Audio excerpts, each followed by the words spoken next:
So Charlie writes in this group chat, just lost another huge Jewish donor, $2 million a year because we won't cancel Tucker. I'm thinking of inviting Candace. Somebody writes, ugh. When that video leaked, the silence from Beyoncé's camp spoke louder than any press release ever could. For a woman who controls every image and word that comes out about her, that silence was deafening. Then came another shock. TMZ reported that Beyoncé had launched a secret investigation inside her company, Parkwood Entertainment. According to insiders, she brought in digital forensics experts and cybersecurity teams from Europe to find the mole. They called it Project Halo. The report claimed that every single person connected to her, from security guards to makeup artists, was questioned. Phones were taken, NDAs reinforced, and trust shattered. But the wildest part was the rumor that Beyoncé herself had confronted her staff. An insider described her walking into a conference room dressed in black, placing her phone on the table and saying coldly, "One of you did this, and I will find out who." That image of her, powerful, furious, and wounded, sent chills through fans. For years, Beyoncé had seemed untouchable, the perfect mix of power and poise. But this time, she looked like a mother trying to protect a world that was suddenly falling apart. And just when people thought the chaos couldn't get worse, singer Jaguar Wright entered the scene. She posted a TikTok titled, "The Carter House of Control." In the video, she claimed the leaked footage was just the beginning of something much darker. Her most haunting line was, "Blue Ivy's been trying to speak for years. Y'all just didn't want to hear her." Charlie writes, Jewish donors play into all of the stereotypes. I cannot and will not be bullied like this, leaving me no choice but to leave the pro-Israel cause. That single sentence flipped the entire conversation. Suddenly, the focus shifted from Beyoncé's anger to Blue Ivy's silence. The internet went into overdrive. Millions of views, thousands of theories, and then Jaguar dropped another claim, that the leaked clip came from a private documentary Beyoncé had filmed over 3 years, documenting her life after Lemonade. According to her, the footage had been locked away after a fallout with the director. And that's when fans started connecting dots. Back in 2019, there had been whispers about a secret Beyoncé film that never got released because it was too personal. Maybe the clip came from that. Maybe it wasn't meant to be seen because it showed not perfection but pressure. Soon, people began rewatching old interviews. In one clip with Oprah, Beyoncé said, "It's my job to shape her into greatness." Viewers now wondered if she meant shape or control. As the drama spread, lawyers stepped in. Reportedly, Beyoncé's team sent legal warnings to gossip outlets and YouTubers discussing the footage in too much detail. Some creators deleted their videos overnight, leaving cryptic notes saying, "Out of respect." But the internet was already too deep into the mystery. Then a Reddit post appeared, titled "The Price of Silence." The anonymous poster claimed the video wasn't leaked out of revenge. It was a warning. They said someone close to Blue Ivy wanted to reveal the truth before something worse happened. The post described how Blue had been isolated from friends, surrounded only by tutors and handlers, and not allowed to use social media under her real name. It ended with one chilling line.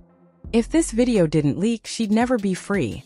Somebody writes, a donor writes, please do not invite Candace. That might feel good short term, but it's not good long term. In my opinion, like all groups, you're going to get a wide variety of opinions. That nasty free will thing that God bestowed on us makes life frustrating at times after the dust settles a bit, maybe. That sentence broke the internet. Influencers, psychologists, and fans flooded timelines with theories about fame, parenting, and control. Then, out of nowhere, Beyoncé finally broke her silence. It wasn't through an interview or a statement, just a single photo on Instagram. The picture showed Blue Ivy asleep on Beyoncé's lap in black and white.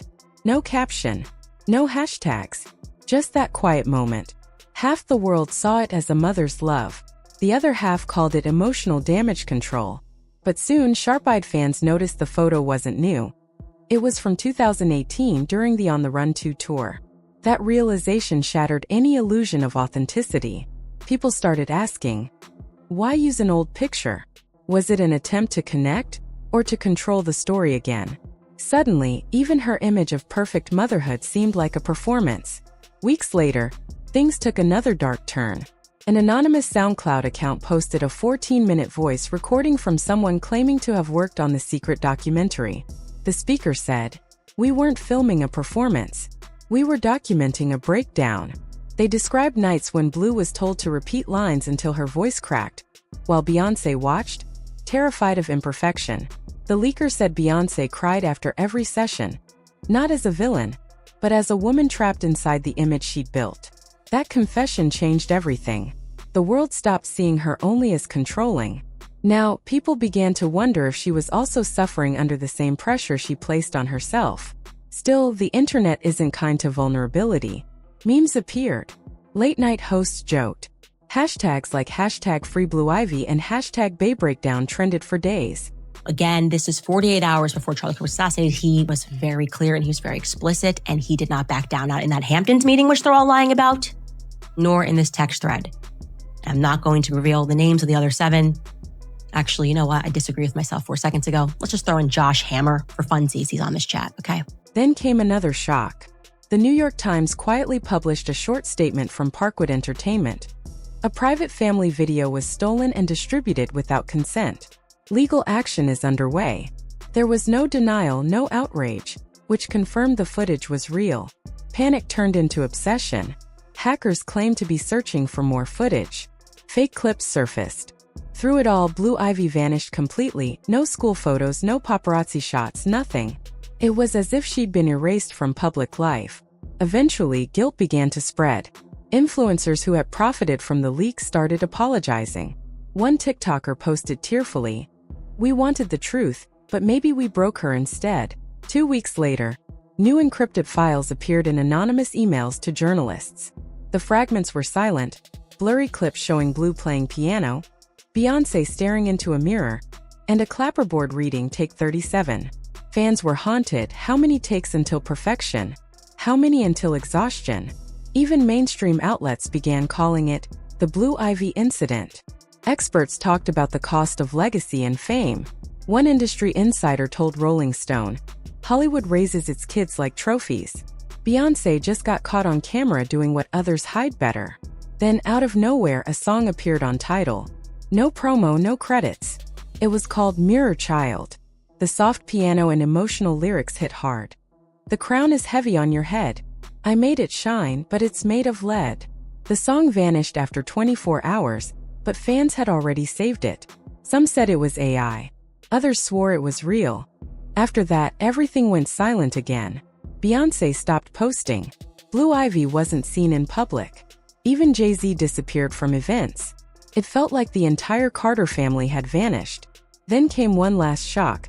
A trailer surfaced online titled, "The Smile They Sold Us." It opened with a child's voice asking, "Can we stop now?" and ended with static. No credits. No date. Just that haunting question. And in that moment, fans finally understood this was never just gossip. It was a mirror showing the cost of perfection, the weight of fame, and the silence of a child born into it. Because maybe the real question isn't why the footage leaked. Maybe it's what the world was supposed to learn from it.